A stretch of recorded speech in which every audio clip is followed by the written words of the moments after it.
un événement tragique se produisit. Noïl, le directeur de la bonne année de l'ordre d'Arcanie, créa accidentellement un virus qu'on appela Covid-7, en tentant de créer une nouvelle forme de magie.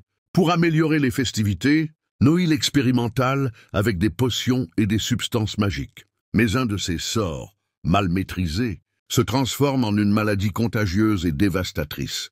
Les premiers signes du Covid-7 apparaissent lentement. Mais Noïl, n'ayant pas réalisé l'ampleur de son erreur, tente de cacher l'incident.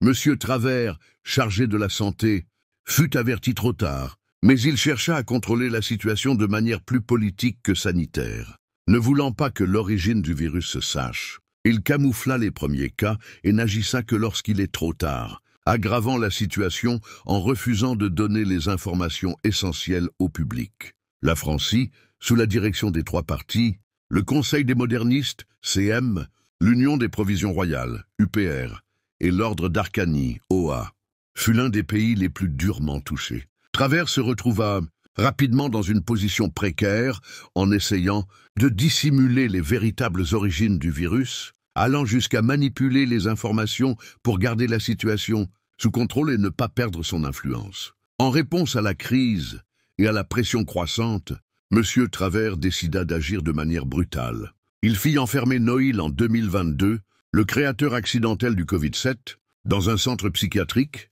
prétendant que l'erreur de Noïl était due à une instabilité mentale, qu'il avait été submergé par le stress des festivités et de la crise. Cette décision fut perçue par certains comme une trahison de la part de Noïl, qui, bien que responsable de l'incident, n'était en réalité qu'une victime de sa propre maladresse. Le peuple, outré par cette action, commença à s'organiser. Noïl, symbole de l'ordre d'Arcanie et de la fête, se retrouve alors dans une situation dramatique. Sa mise à l'écart ravive la méfiance et le sentiment de trahison parmi les membres de l'ordre et au sein du gouvernement. Les festivités de Noël étaient désormais ternies par ce scandale. Les mois passèrent et la crise se transforma en une véritable guerre de communication. Le gouvernement s'efforça de maintenir une image de calme et de maîtrise.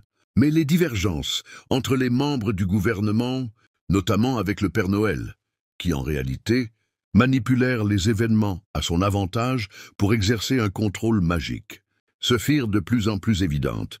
Les rumeurs commencèrent à circuler, accusant les figures politiques d'être responsables de la pandémie, ou pire, de l'avoir manipulée pour maintenir leur pouvoir. Les choses se compliquèrent davantage, lorsque le gouvernement lança une série de restrictions de plus en plus strictes. Les fêtes de fin d'année, qui étaient censées être une période d'unité et de joie, devinrent un terrain de conflit politique. Le public commença à percevoir la gestion de la crise comme une farce et un échec monumental.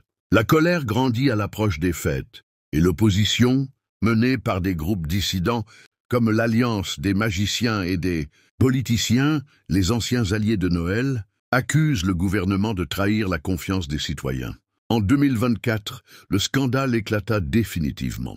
Monsieur Travers, en quête de nouvelles alliances, se tourna vers des groupes externes, notamment les voisins politiques, pour maintenir son pouvoir. Mais dans une tentative désespérée d'améliorer son image, Chevahuitre, un youtubeur influent et ancien allié des puissances occultes, en juin et juillet, la Francie a été secouée par un nouveau conflit politique majeur.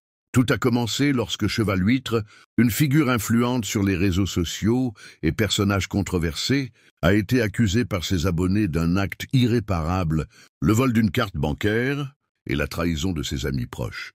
Face à l'indignation générale, Chevahuitre a tenté de se racheter, en publiant une vidéo d'excuses sur sa plateforme. Cependant, cette initiative n'a fait qu'attiser les flammes du scandale. Son ton maladroit et son manque de sincérité ont conduit sa communauté à se détourner davantage de lui. Pendant ce temps, M. Travers, toujours prompt à exploiter les crises, a aggravé la situation en prenant une décision controversée, organisé un vote national pour déterminer si Chevahuitre devait être intégré à la sphère politique ou être définitivement pardonné et pas être condamné par le public.